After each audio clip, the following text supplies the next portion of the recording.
I'm Ron Singer. If you recognize me from the first video you saw before you came into the exhibit, then you've probably passed one of your first tests toward becoming a forensic scientist. I'm here now in my capacity as a blood spatter expert to talk to you about what happens when blood leaves one object and impacts another. This is going to be especially important to you if you've just come from the scene with the automobile. I want to talk particularly about two types of spatter: passive or gravitational spatter and transfer spatter. First we'll talk about passive spatter. If I take this vial of blood and this eyedropper, put some blood in the eyedropper, and then allow the blood to accumulate on the tip of the eyedropper until it falls off of the eyedropper, this is gravitational spatter or passive spatter.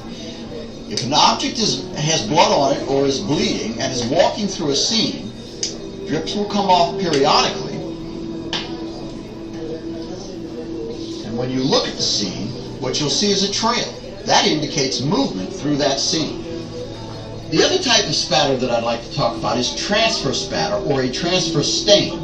This occurs when a bloody object actually comes into contact with some other object and transfers blood from it to that new object. And I'll demonstrate that by painting my glove with blood. And I'm pressing my hand against the window. When I pull my hand away, you'll notice that blood has been transferred from my glove to the window where it remains.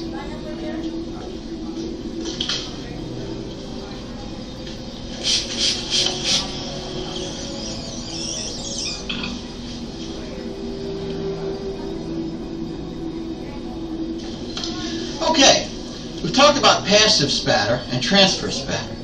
But what happens in a beating or a stabbing? Or if an automobile should impact with an individual? In that case, energy is added to that blood before it leaves the source. That creates a phenomenon known as impact spatter.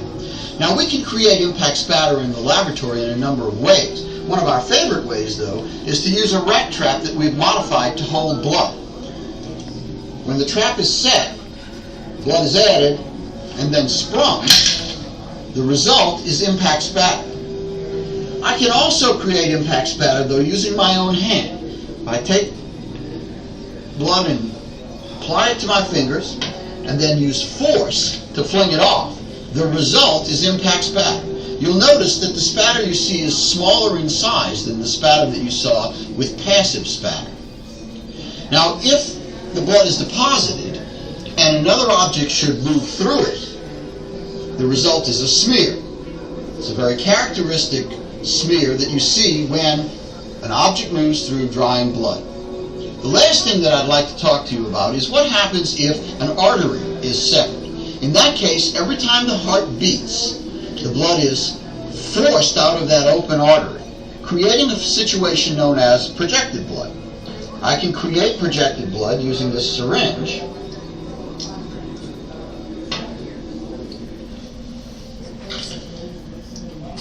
And that is the science of blood spatter. No gun left in the crime.